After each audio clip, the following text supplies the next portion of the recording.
पावसाळ्यात घरामध्ये माशा, चिलटं, मच्छर घरात येऊ नये यासाठी रोज संध्याकाळी हा लिंबाचा दिवा असा लावा। यासाठी मी इथे एक ताजा लिंबू घेतलेला आहे। लिंबाचा वरचा भाग असा कट करून घेतला आणि आतला जो गर आहे तो असा काढून घेतला। गर काढताना लिंबू कुठूनही कट होणार नाही याची काळजी घ्यावी आणि चाकूच्या साहाय्याने असा संपूर्ण गर आणि त्यातला रस मी काढून घेतलेला आहे।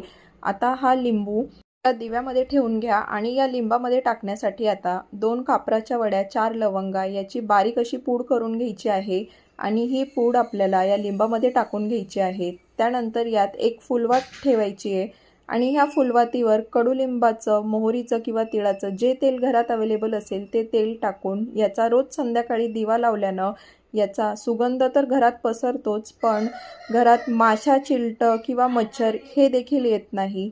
तर या पावसाळ्यामध्ये हा लिंबाचा दिवा नक्की करून लावा।